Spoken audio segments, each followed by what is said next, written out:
गंगा जी का कहते हैं 1200 किलोमीटर दूर से कोई नाम भर ले 1200 किलोमीटर दूर से भी केवल गंगा जी का नाम, गंगा जी की जयकार बोल दे तो उसके समस्त पाप नष्ट हो जाते हैं।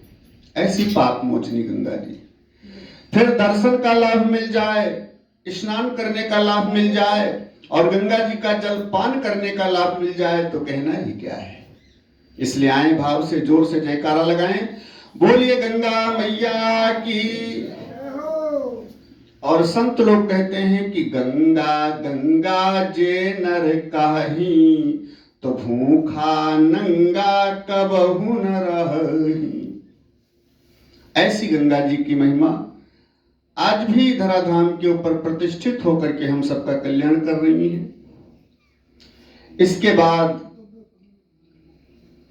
सूर्यवंश की और कथा सुनाते हुए हरिश्चंद्र की कथा सुनाई। हरिश्चंद्र के पिताजी सत्यव्रत जो त्रिशंकु बने विश्वामित्र के तप प्रभाव से स्वर्ग सदेह जाने के लिए ऊपर जा रहे थे, लेकिन इंद्र ने रोक दिया तो विश्वामित्र ने बीच में ही दूसरा स्वर्ग बना करके तैयार कर दिया अपने तपोबल से। ऐसे त्रिशंकु को परम धाम प्रदान करने वाले और उन्हीं ये त्रिशंकु सत्यव्रत के पुत्र हुए हरिश्चंद्र, जिनका नाम लगभग सभी लोग जानते हैं, जो काशी में जाकर के बिके पत्नी और बच्चे के साथ। उन्हीं हरिश्चंद्र के पुत्र रोहित हुए, रोहित के बाहुक हुए। ऐसे पूरा सूर्यवंश का विस्तार करते करते कहते हैं अज हुए और अज के दशरथ जी हुए और दशरथ जी के यहाँ 4 पुत्र हुए, राम लक्ष्मण भरत शत्रुघ्न।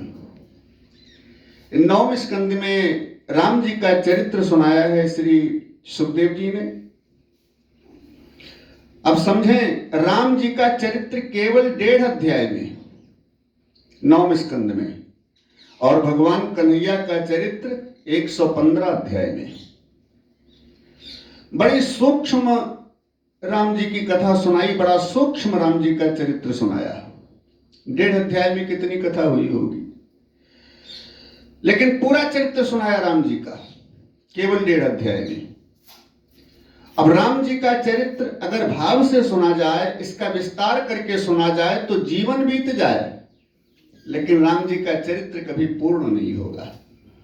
ऐसा विशेष राम जी का चरित्र जो अति सूक्ष्म। किसी ने सुखदेव जी से कहा, गुरुदेव जब इतना शार्ट सुनाना था, राम जी का चरित्र इतना जल्दी में सुनाना था तो न सुनाया होता, उतनी ही भगवान कन्हैया की लीला और बढ़ जाती। सुखदेव जी ने कहा, ना, नियम के अनुसार ये जरूरी है। चतुर्थ स्कंद में भगवान शिव का चरित्र, 9वें स्कंद में राम जी का चरित्र और 10वें स्कंद में कन्हैया का चरित्र। बड़ा सुंदर क्रम बनाया है व्यास जी ने। देखिए, सबसे पहले शिव जी का चरित्र चतुर्थ स्कंद में। शिव जी कौन है? कामाय, कामदेव को नष्ट करने वाले, माने प्रत्येक विकार को नष्ट करने वाले, प्रत्येक विकार का मर्दन करने वाले।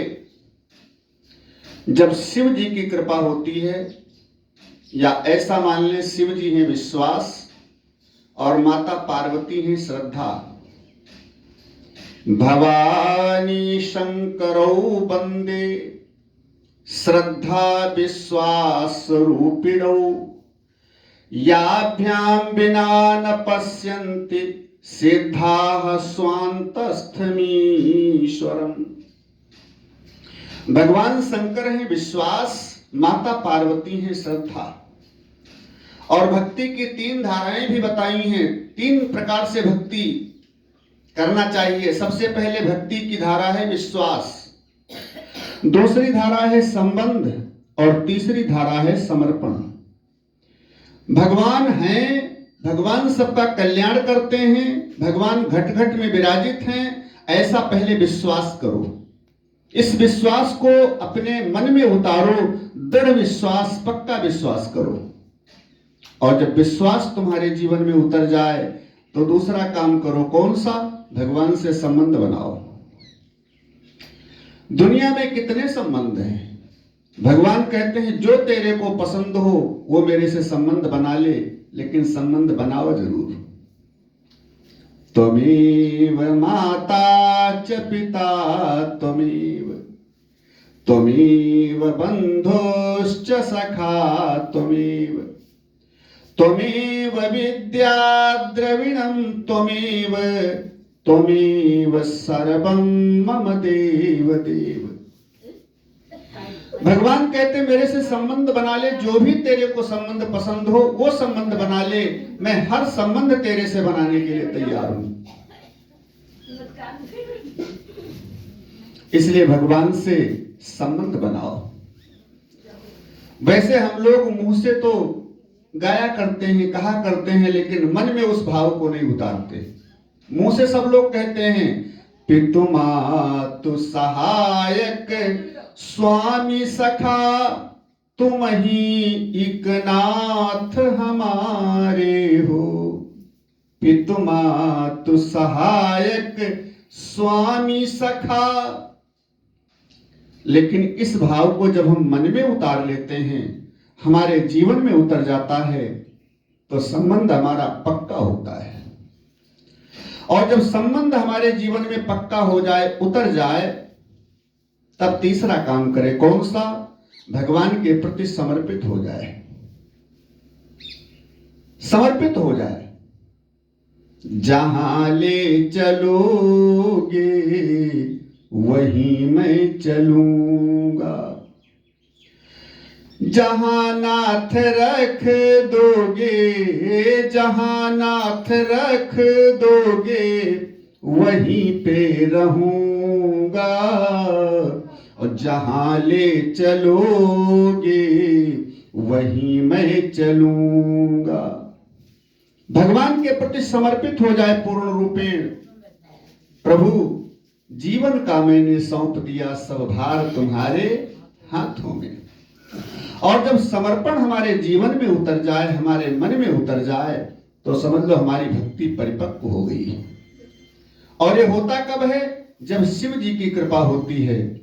इसलिए शिव जी की पूर्ण रूपेण कृपा पाने के लिए, अपने मन को स्वच्छ और शुद्ध निर्मल करने के लिए, सबसे पहले शिव जी का चरित्र व्यास जी ने लिखा है।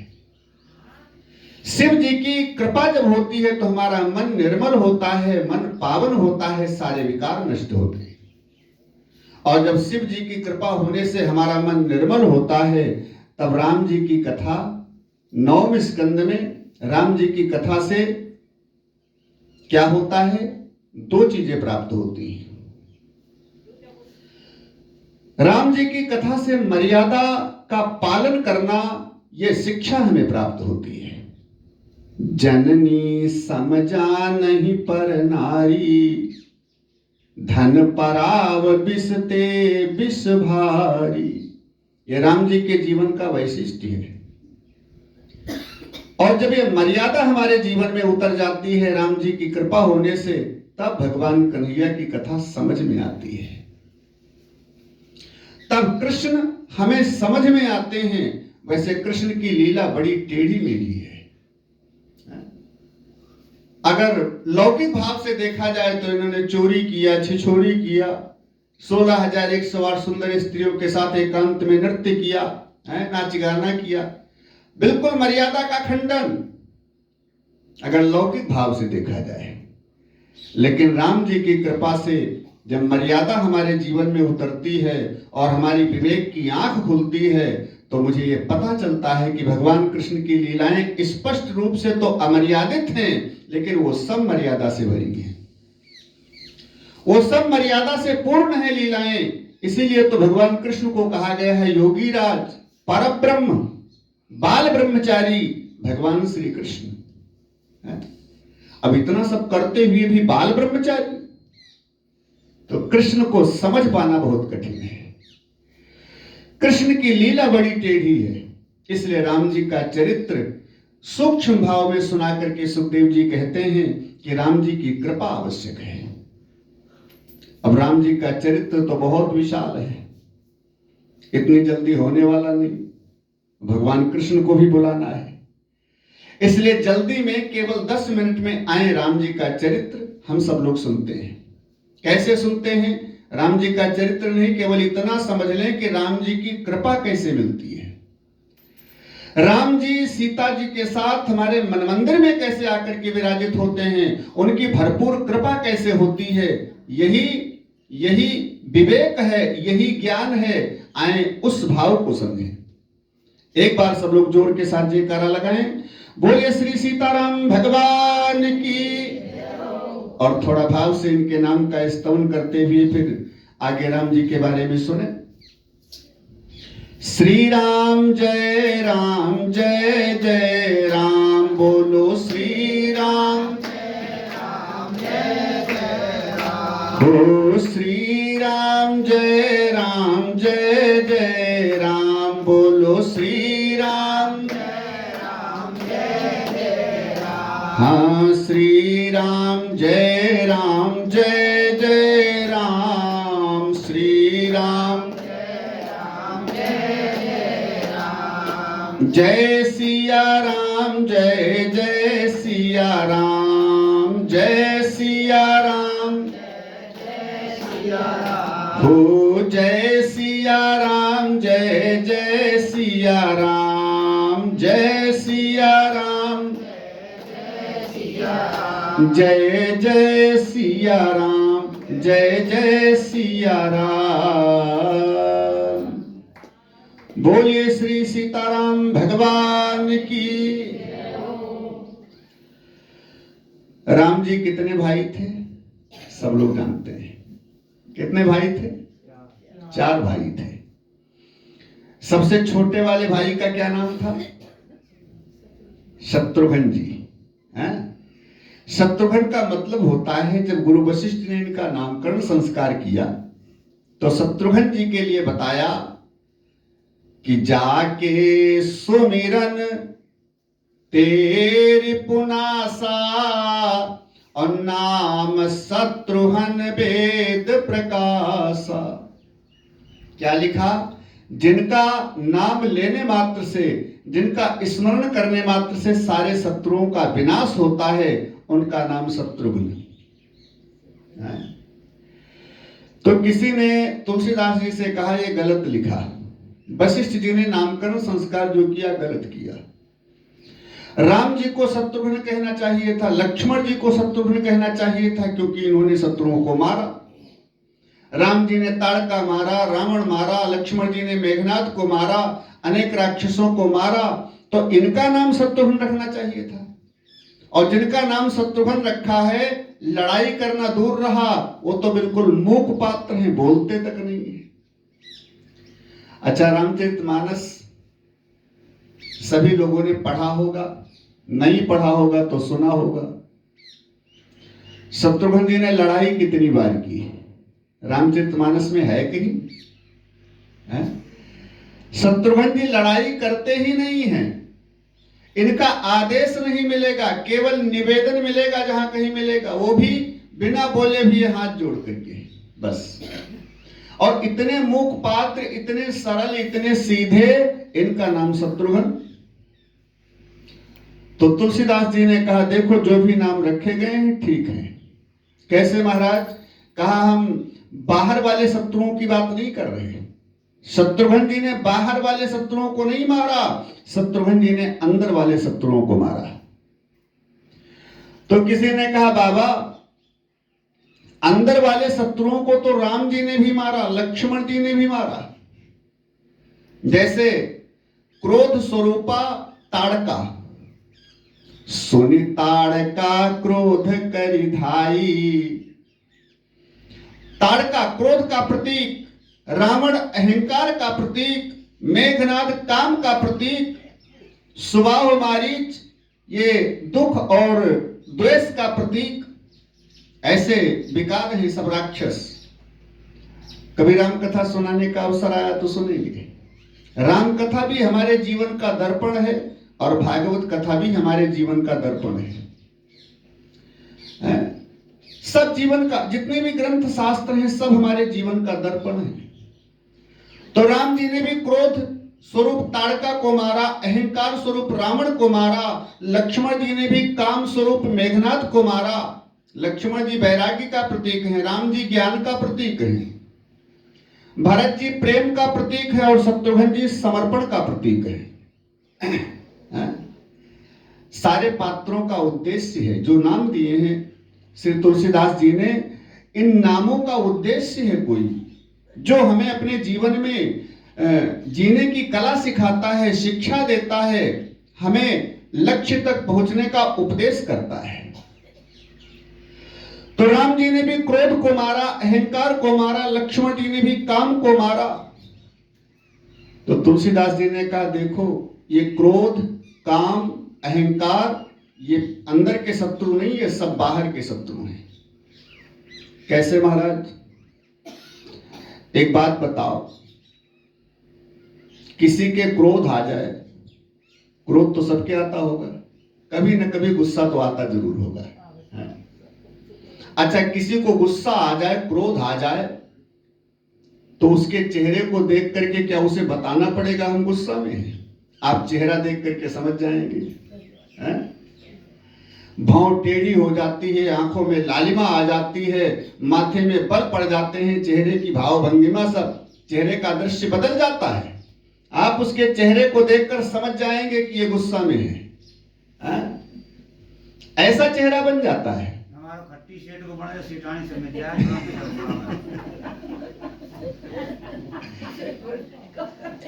इसीलिए कहता हूं ये क्रोध बाहर का शत्रु है, भीतर का नहीं है, क्योंकि ये जब क्रोध आता है तो ये बाहर छलक आता है। ऐसे ही अहंकार भी बाहर का शत्रु है। अहंकारी व्यक्ति जब बोलेगा, चलेगा, कोई काम करेगा, भाषण देगा, तो आप उसकी बात समझ करके, उसकी चाल समझ करके समझ जाएंगे कि ये अहंकार में बोल रहा है। अहंकार भी बाहर छलक आता है। अरे तुमने मेरे को ऐसे वैसे समझ लिया, तुमसे हम कम है क्या? देख लेंगे तुमको।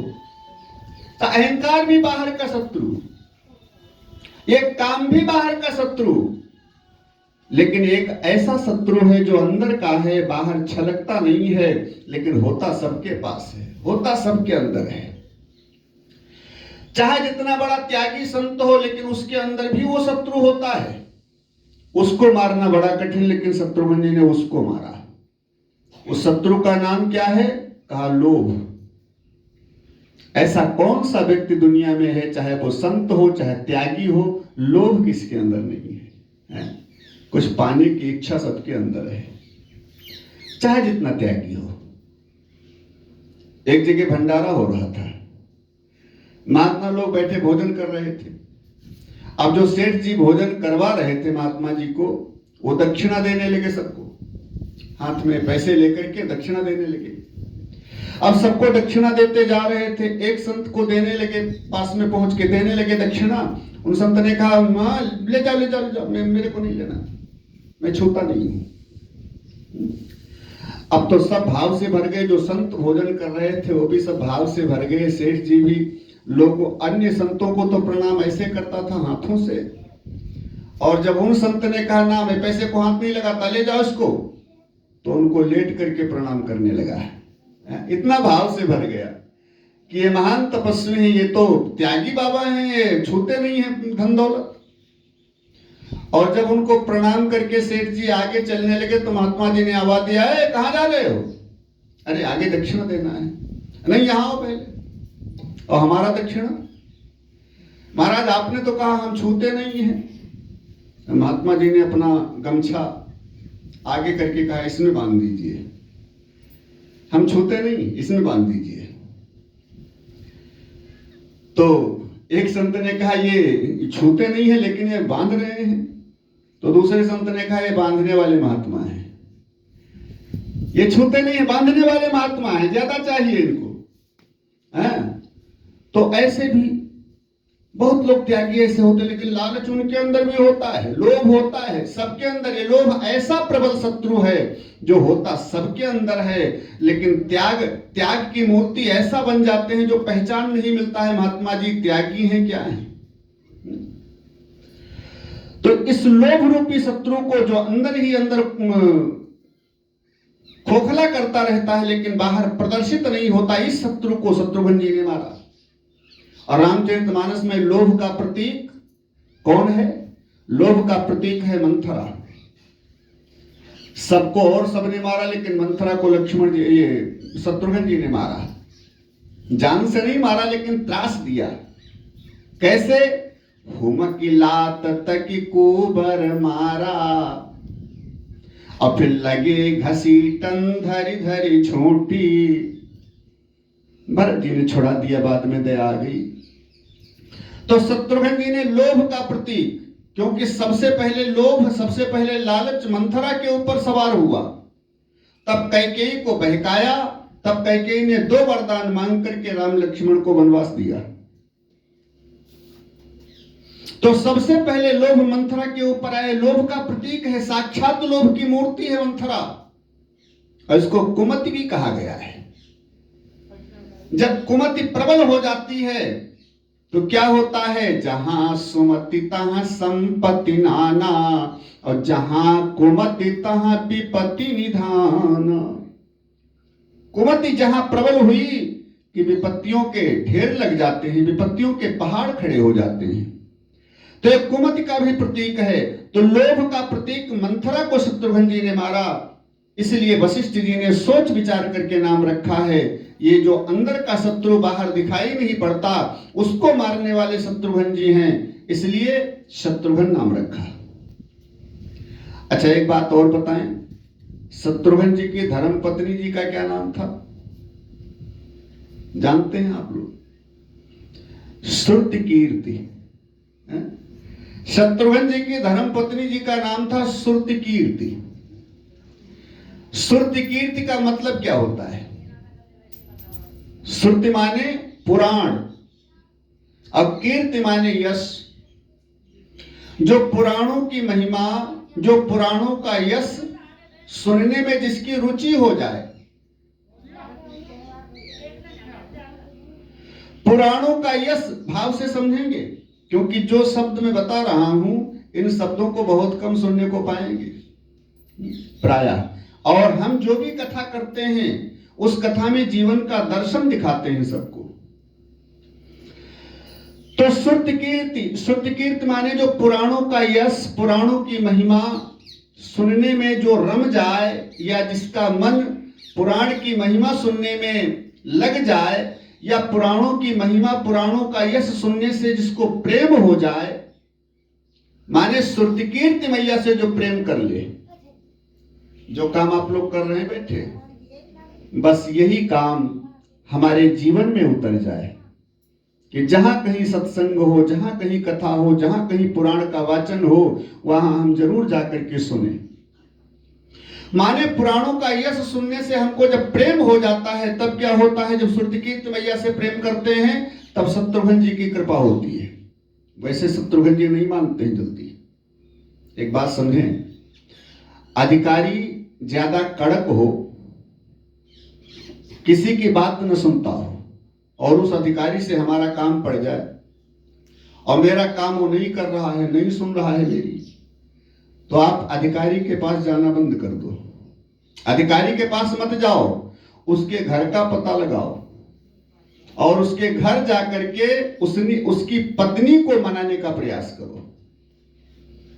माताओं का हृदय बड़ा कोमल होता है, जल्दी मान जाती है।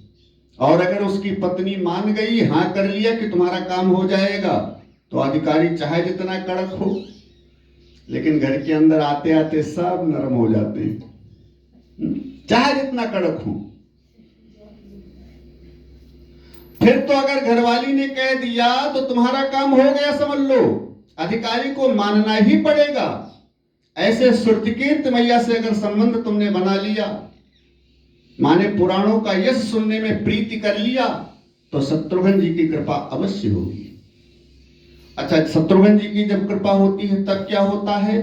कहा अंदर बैठा हुआ लोभ, जो दिखाई नहीं पड़ता है लेकिन खोखला करता है अंदर अंदर से ही, हमें संसार की गर्त में नीचे को गिराता रहता है, ऐसे लोभ रूपी शत्रु को नष्ट करते हैं। शत्रुघ्न जी की कृपा से नष्ट होता है लोभ।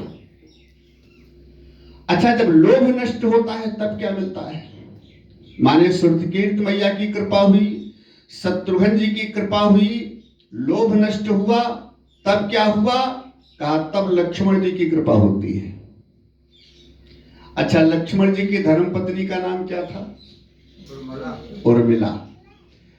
उर्मिला, उर्मिला का अर्थ क्या होता है? उर माने हृदय और मिला माने मिला हुआ, माने हमारा हृदय पटल मिल जाता है।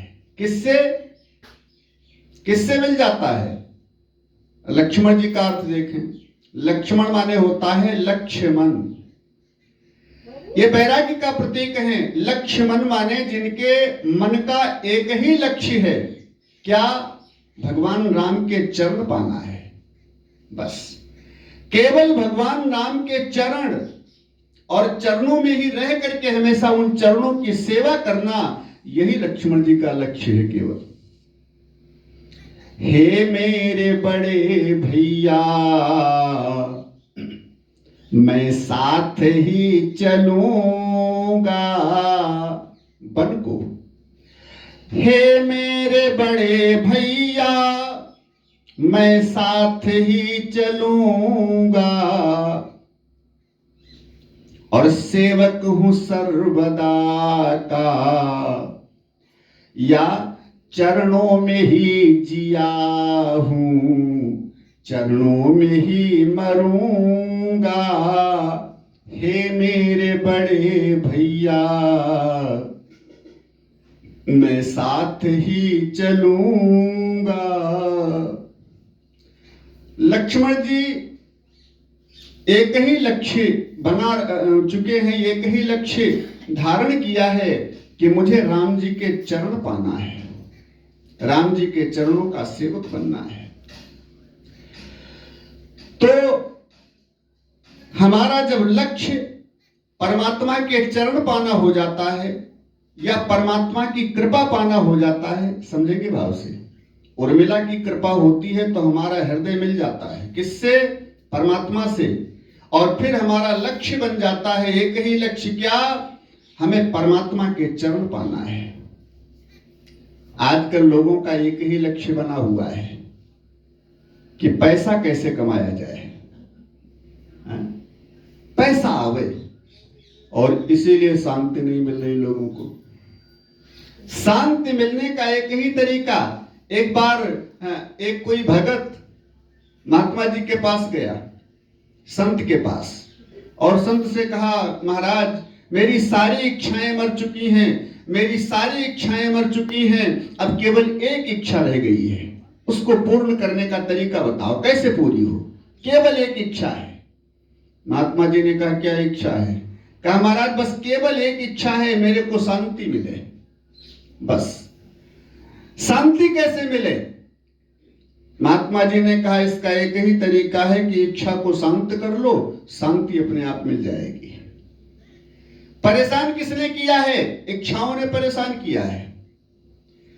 चाह पैसों से आनों में आती रही, चाह आनों से रुपया भुनाती रही, है? आज मेरी चाह हुई प्रभु पैदल चल रहा हूं, साइकिल हो जाए, साइकिल हो गई भगवान की इच्छा से।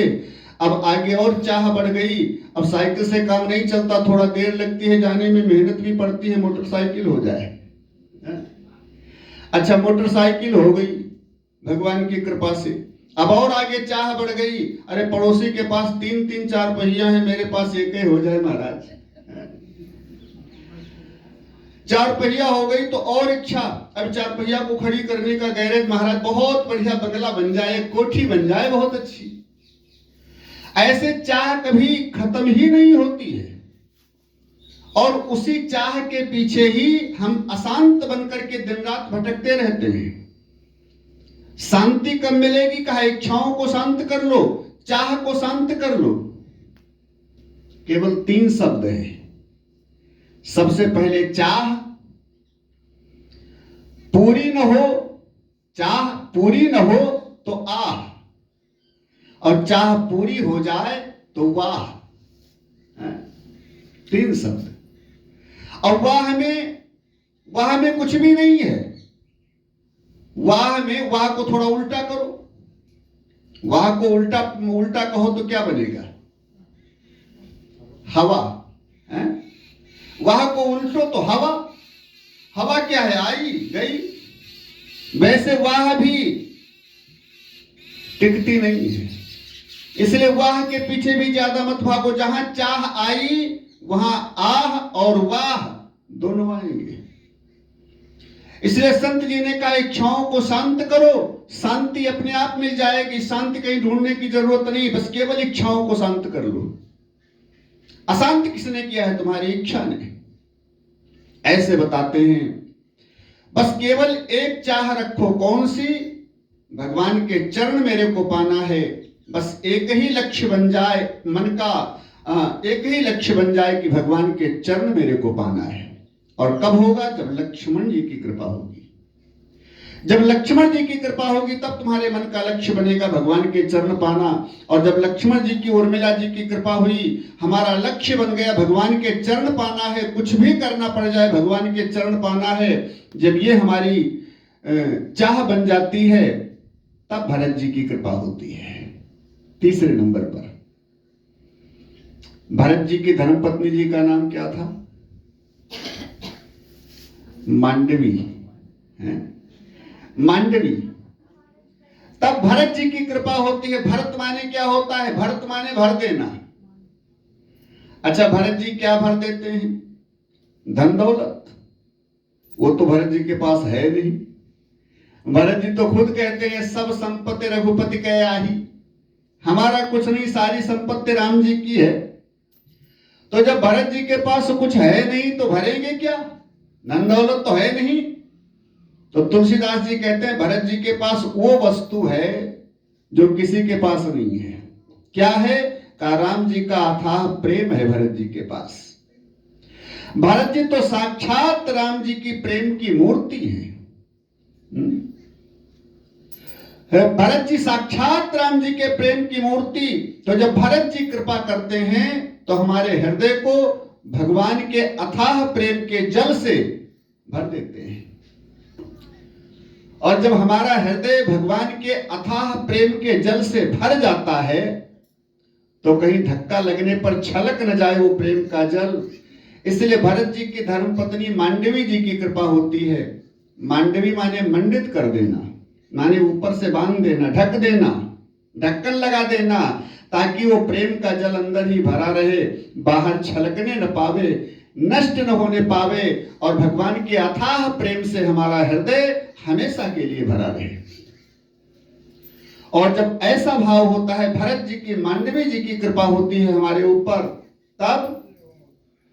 तब श्री सीताराम जी दोनों हमारे हृदय रूपी मंदिर में आकर के विराजित हो जाते हैं। हृदय रूपी मंदिर में आकर के विराजमान हो जाते हैं। राम कथा का यही सार है। सीताराम जी हमें कैसे प्राप्त हों, यह राम जी की कथा का सार है जो आप लोगों ने सुना। और ऐसे ही राम जी की कृपा प्राप्त करने के लिए इस क्रम के अनुसार सीताराम जी को हृदय रूपी मंदिर में लाने के लिए, इस क्रम के अनुसार हम अपने जीवन को ढालने का, चलाने का प्रयास करें। और हमेशा भावना रखें कि तेरे पूजन को भगवान बना मन मंदिर आलीशान। तेरे पूजन को भगवान बना मन मंदिर आलीशान। और किसने जानी तेरी माया, किसने भेद तुम्हारा पाया। किसने जानी तेरी माया, किसने भेद तुम्हारा। हारे ऋषि मुनि धर ध्यान, बना मन मंदिर आलीशान। तेरे पूजन को भगवान बना मन मंदिर आलीशान। तेरे पूजन को भगवान मंदिर आलीशान। और जब सीताराम जी हमारे हृदय रूपी मंदिर में आकर के विराजित हो जाते हैं तो हमारा जीवन कृतार्थ हो जाता है, धन्य हो जाता है। और फिर कन्हैया की लीला और भगवान कृष्ण हमारी समझ में आते हैं। वैसे लौकिक दृष्टि से तो कृष्ण समझ में नहीं आएंगे, लौकिक दृष्टि से तो गलत आचरण वाले ही कृष्ण समझ में आएंगे। इसलिए वैराग्य की दृष्टि, विवेक की दृष्टि से भगवान कृष्ण का चरित्र देखना चाहिए, जिसका खुलासा पूर्ण रूपेण तो कल से नहीं सुन पाएंगे, क्योंकि 2 घंटे ऐसे कहना है, 2.5 घंटे। पूर्ण रूपेण आगे जब विस्तार से कथा हिंदी में हम करेंगे संगीत के द्वारा, राम जी की इच्छा हुई तो तब सुनना भाव से, लेकिन थोड़ा बहुत तो समझेंगे। कल भगवान कृष्ण की लीला में समझेंगे, थोड़ा बहुत समझेंगे कि भगवान कृष्ण का स्पष्टीकरण क्या है, वास्तव में कृष्ण है क्या। तो राम जी का चरित्र 9वें स्कंद में सुनाने के बाद अब चंद्रवंश का वर्णन करते हैं और इसके बाद यदुवंश का वर्णन किया। कहते हैं भगवान नारायण के पुत्र ब्रह्मा, ब्रह्मा के पुत्र अत्रि ऋषि, जिनकी पत्नी माता अनुसुईया जी थी, जिन्होंने 6 महीने के बालक बना दिए थे ब्रह्मा विष्णु महेश को। सब जानते हैं, कथा ज्यादा प्रचलित है सब जगह। माता अनुसुईया ने डाल दियो पालना, और झूल रहे 3 देव बन करके लालना। तो जिनकी पत्नी माता अनुसुईया, वो अत्रि ऋषि, ब्रह्मा जी के पुत्र, अत्रि ऋषि के पुत्र चंद्रमा, और चंद्रमा के पुत्र बुध ऋषि। ये वो वाले चंद्रमा नहीं जो आकाश में दिख रहे हैं, उनका चंद्रमा नाम था ऋषि का। हाँ, तो चंद्रमा और चंद्रमा के पुत्र बुध ऋषि, बुध के पुत्र पुरुरवा, ऐसे इनका वंश चलता हुआ इन्हीं की के वंश में आगे चल करके एक राजा हुए जिनका नाम पड़ा ययाति। ययाति राजा के 2 पत्नियां थीं, शर्मिष्ठा, देवयानी। शर्मिष्ठा बृहपर्वा राजा की बेटी है,